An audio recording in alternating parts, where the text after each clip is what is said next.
নমস্কার, সকলকে জয়গুরু জানাই। পরম প্রেমময় শ্রী শ্রী ঠাকুর অনুকূল চন্দ্রের অনুস্মৃতি গ্রন্থ থেকে কিছু অংশ পাঠ করছি।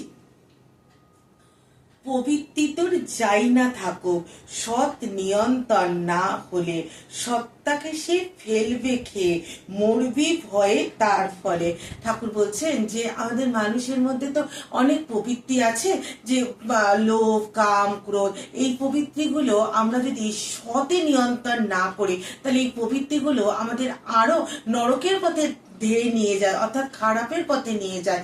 আর তার ফলে কি হয়, আমাদের যে মানুষ সত্তা, সেই সত্তাটাকে একদিন সেই প্রবৃত্তি খেয়ে ফেলে। অর্থাৎ যখন আমরা নিজেদেরকে বিশ্লেষণ করতে পারি না, প্রত্যেকটা মানুষের চরিত্রেই কিন্তু ভালো খারাপ থাকে।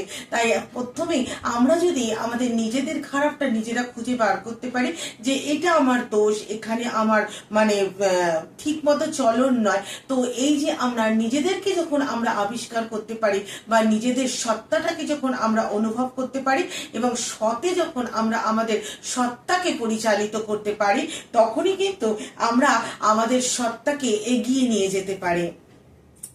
নাহলে ওই প্রবৃত্তিগুলো আমাদের আরো ঘোর নরকে নিয়ে যাবে এবং আমাদেরকে আমাদের যে আসল যে সত্তা, সেই সত্তাটাকে খেয়ে ফেলবে, মেরে ফেলবে। তাই হচ্ছে যে তাই মরবি ভয়ে তার ফলে। তাই সেই আমাদের জীবনের তো কোনো ভালো হবে না, কোনো উন্নতি হবে না।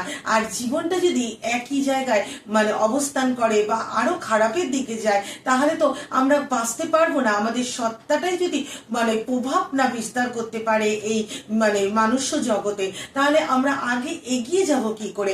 জীবনের মূল মন্ত্রই তো হলো জীবন বৃদ্ধির মূল মন্ত্র, জীবনটাকে এগিয়ে নিয়ে যাওয়া এবং জীবনটাকে আরো থেকে আরো উন্নত করা। তাই যদি আমরা সেই কাজটাই করতে না পারি, তাহলে কিন্তু আমাদের জীবনটা থেমে যাবে এবং আমাদের জীবনটা কখনোই পরম গতিতে অতিবাহিত হতে পারবে না। তাই আমাদের প্রত্যেকের উচিত আমাদের সৎ নিয়ন্ত্রণ করতে, আমাদের প্রবৃত্তিগুলোকে সতের পথে অবস্থান করতে, তবেই মানুষ্য জীবন সার্থক হবে। নমস্কার, জয় গুরু।